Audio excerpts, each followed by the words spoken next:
This is Military Model Paul with a final review of my Panther.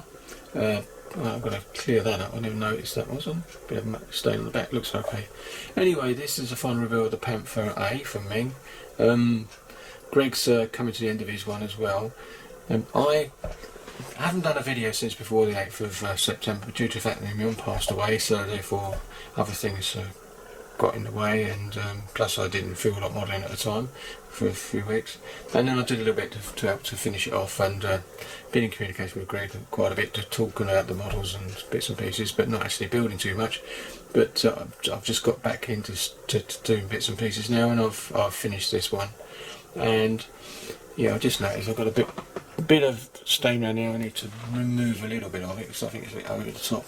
I didn't notice that when I was putting the wash on. Anyway, so this is how the wash looks like. It's on a snowy street, sort of cobblestone street sort of thing, and the snow's either side, and the snow's slightly clear where vehicles have gone through.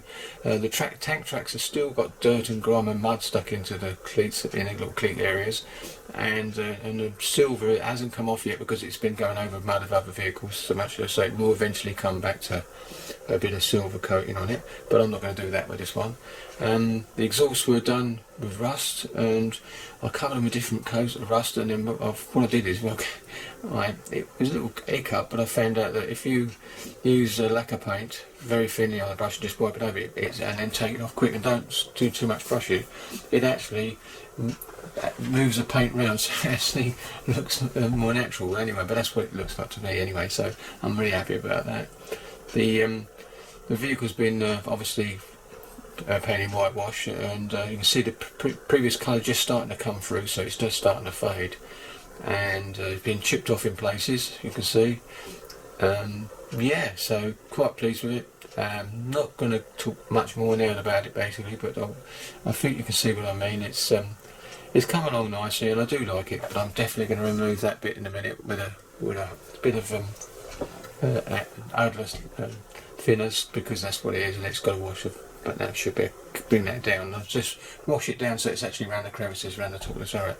Put a few stains around the edges with mud wash, just a bit of mud wash around it, and warm. You can see that the broadest periscopes have got their little green bits inside. Painted them by hand and stuck them in before it's done. I think we've talked about that. No cables.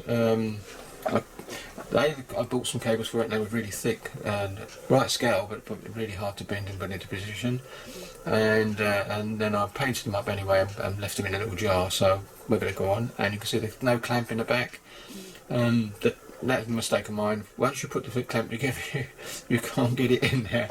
So Greg had the right idea to actually test fit it and then put it in there previously, and I should have done that. But I've seen photographs of Panthers with no clamps on, jacks on the back. So, and they do have recovery vehicles following them, more or less, not following them, but ready to come to an aid if they really need it.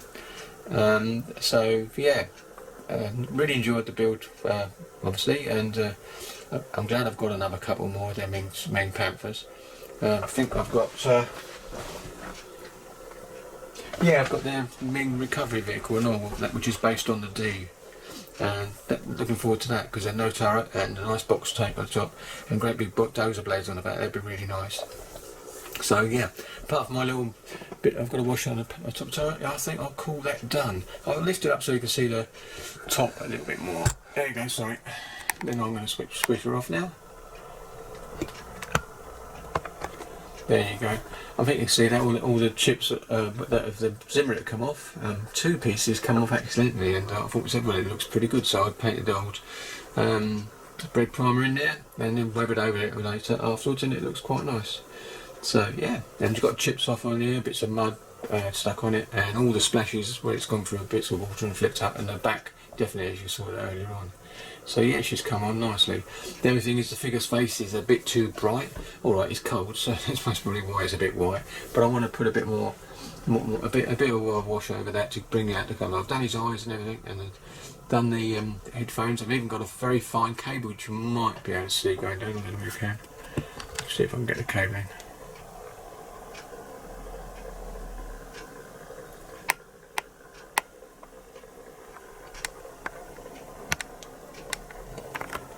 Yeah, you can see the cable now. You can see the cable. It's a lead, very thin rag. You just about see it now as it goes in front of the white. That's actually goes down into the turret. So, yeah. Right, let's come back out. You can see that stain clearer now, but I'm going to get rid of that in a minute. So there we go. I've got to put the aerial in. That's sitting in a little tray over there. I'll put that in. That's ready to go. So there you go. See the chips in everywhere and the splashes.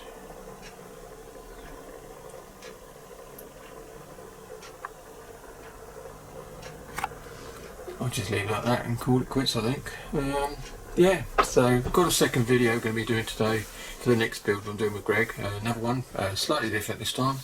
So, and he's looking forward to this, and so am I. Mine's a quick build and a longish paint job on my next one. So there you go.